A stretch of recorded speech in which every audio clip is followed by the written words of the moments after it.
बच्चों चलते हैं मेंटल मैथ क्लास 9th के नेक्स्ट क्वेश्चन की तरफ। मैं हूं हरी सर और आप देख रहे हैं मेरा यूट्यूब चैनल चलो कदम बढ़ाएं। तो बच्चों मैं आप सभी बच्चों का अपने चैनल पर स्वागत करता हूं और साथ ही मैं आपको बताना चाहता हूं कि इस सीरीज में हम कर रहे हैं चैप्टर नंबर 11। जी हाँ, चैप्टर नंबर 11 जिसमें हम फाइंड करेंगे एरिया ऑफ ट्रायंगल हीरोन के फॉर्मूले के द्वारा। आइए करना शुरू करते हैं। तो यहाँ पर बच्चों अब हम करने वाले हैं क्वेश्चन नंबर 11। लिखा है if the length of median of equilateral triangle is a unit. ठीक है बच्चों, यहाँ पर ये मीडियन की लेंथ गिवन है, देन फाइंड इट्स एरिया। तो हमें उस ट्रायंगल का एरिया फाइंड आउट करना है। साथ ही हम करने वाले क्वेश्चन नंबर 12। देखो लिखा है a square and an equilateral triangle have same perimeter. ठीक है, यहाँ पर स्क्वायर और इक्विलेटरल ट्रायंगल का सेम पेरीमीटर है।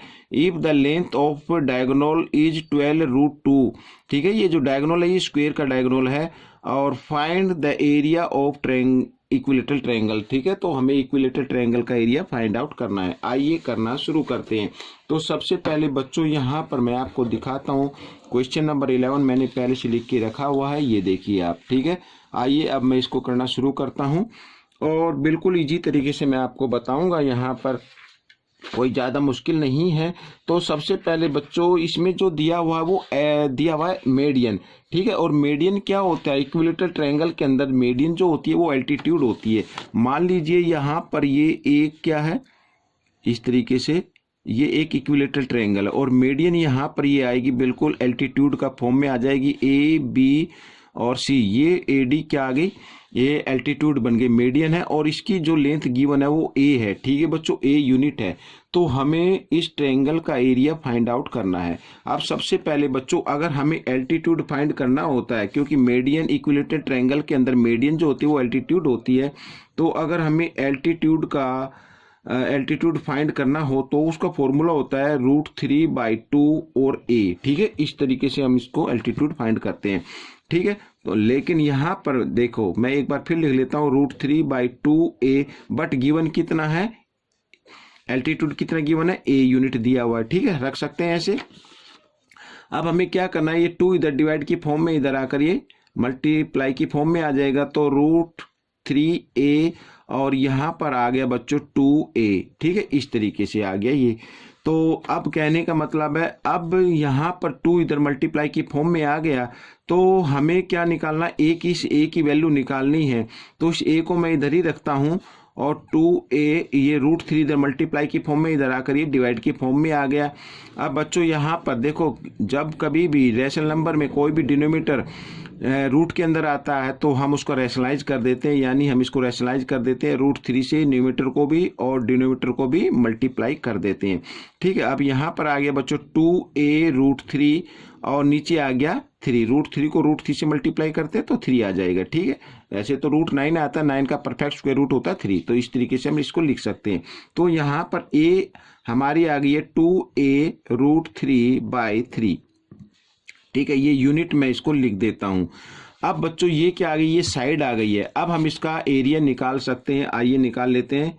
Area of triangle ABC। ठीक है, क्योंकि ये इक्विलेटरल ट्रायंगल है, ये क्या है, इक्विलेटरल ट्रायंगल, तो इसे आप इक्विलेटरल ट्रायंगल ही समझना बच्चों। यहाँ पर इसका फॉर्मूला होता है √3/4 और a²। ठीक है, यहाँ पर मैं इधर लिख लेता हूँ √3/4 और ए हमारा क्या है, ये आ गया, तो इसको लिखते हैं 2a √3/3 और क्योंकि 2 है तो इसको 2 टाइम्स हम लिखेंगे 2a √3/3 इस तरीके से। ठीक है, तो आइए करना शुरू कर देते हैं।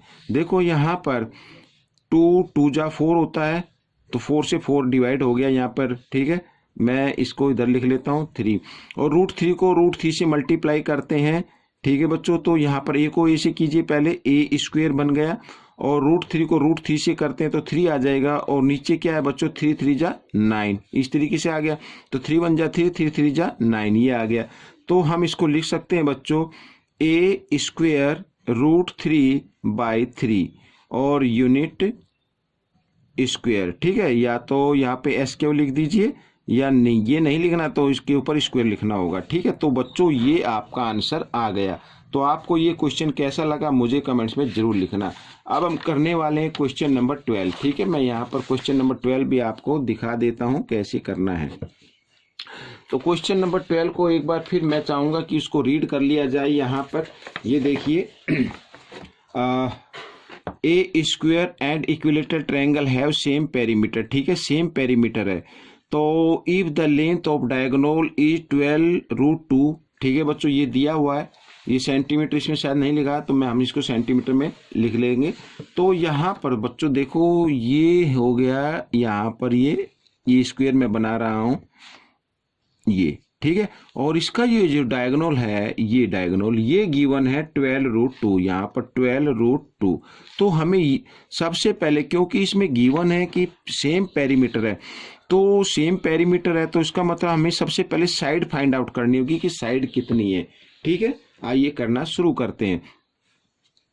तो साइड से ही हम पेरीमीटर निकालेंगे। ठीक है, यहाँ पर मैं लेट कर लेता हूँ, let A B C D is A square. ठीक है बच्चों, ये आ गया। अच्छा, यहाँ पर हम ए बी मान लेते हैं, ए बी मान लेते हैं ये x सेंटीमीटर है। ठीक है बच्चों, तो अब हमें यहाँ पर ये जो दिया हुआ ना AC, यानी आपको ये तो मालूम है कि स्क्वायर का प्रत्येक एंगल जो होता है वो 90 डिग्री का होता है।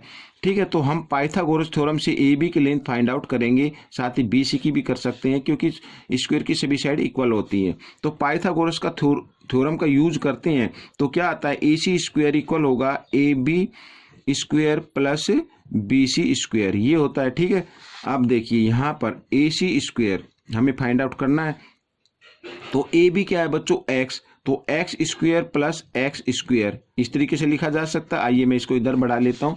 तो यहाँ पर AC square equal x square और एक्स स्क्वायर, यानी 1x इधर है 1x इधर है, तो 2x स्क्वायर आ गया बच्चों ये। ठीक है, समझ में आ गया। अब यहाँ पर AC हमें निकालना है, AC यहाँ पर तो क्या आएगा बच्चों, ये दो 2 था ना, इधर इधर आकर ये इसमें कन्वर्ट हो जाएगा, और यहाँ पर भी इसको अगर आप चाहें तो इसको आगे बढ़ा सकते हैं या इस पे आप अलग से साइन लगा सकते हैं। ठीक है, इस तरीके से तो स्क्वायर से स्क्वायर रूट का साइन हट जाता है। कहने का मतलब ये है कि आपका जो ये आएगा x√2, इस तरीके से आपका ये AC आ जाएगा सेंटीमीटर में, लिख देता हूँ इसको। ठीक है, इस तरीके से AC की लेंथ आ जाएगी। बट गिवन कितनी है, यहाँ पर ये डायगोनल आ गया, बट गिवन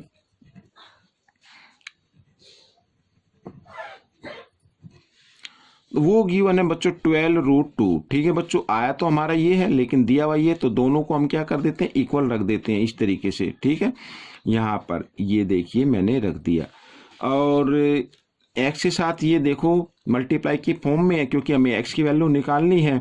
तो इधर 12√2, तो इधर मल्टीप्लाई में इधर आकर ये डिवाइड में आ जाएगा इस तरीके से, तो √2 से √2 डिवाइड हो जाते हैं ऐसे, तो बची हमारा 12, तो 12 सेंटीमीटर बच्चों ये इसकी साइड आ गई। ठीक है, अब हम पेरीमीटर निकाल सकते हैं। आपको एक चीज़ और मैं बताना चाहता हूँ, जब कभी भी स्क्वायर के अंदर बच्चों, जब कभी भी स्क्वायर के अंदर मान लीजिए कोई भी डायगोनल दिया हुआ है, मान लीजिए 5√2 दिया हुआ है, तो उसका मतलब उसकी जो साइड होगी वो 5 होगी बच्चों, ये वाली साइड 5 होगी।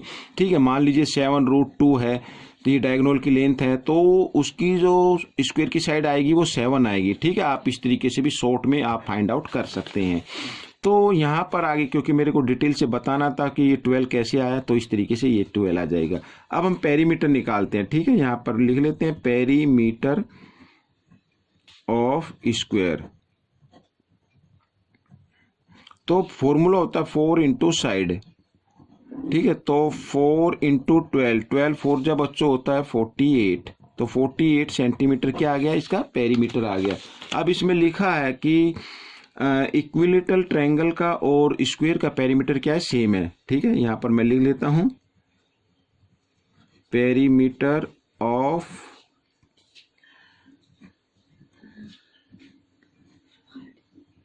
Equilateral triangle equal perimeter of square, इस तरीके से। ठीक है, तो यहाँ पर तो क्या आ गया, पेरीमीटर ऑफ स्क्वायर इक्वल आ गया 48। ठीक है, यहाँ पर ये, और पेरीमीटर ऑफ इक्विलेटरल क्या होता है, 3 इंटू साइड होता है बच्चों, क्योंकि सभी साइड इक्वल होती है, उसको 3 से मल्टीप्लाई कर दीजिए तो पेरीमीटर आ जाएगा। अब यहाँ पर हमें साइड निकालनी है, तो साइड को इधर ही रहने देते हैं, और 48 इधर 3 मल्टीप्लाई की फॉर्म में, इधर आकर डिवाइड की फॉर्म में आ गया, 3 से इसको डिवाइड किया तो 16 पे ये डिवाइड हो जाएगा, तो इसका मतलब 16 सेंटीमीटर इसकी साइड आ गई। अब हम एरिया निकाल सकते हैं बच्चों, एरिया ऑफ इक्विलेटरल ट्रायंगल।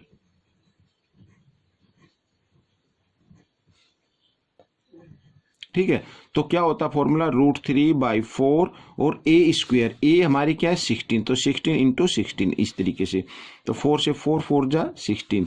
ठीक है, तो 16 4 जा क्या होता है 64 √3। तो बच्चों ये एरिया आ गया और ये क्वेश्चन भी सोल्व हो गया। तो आपको ये क्वेश्चन कैसा लगा मुझे कमेंट्स में ज़रूर लिखना, इसमें से सीखकर दूसरे बच्चों को जरूर सिखाना। मिलते अगले पार्ट में, तब तक के लिए धन्यवाद।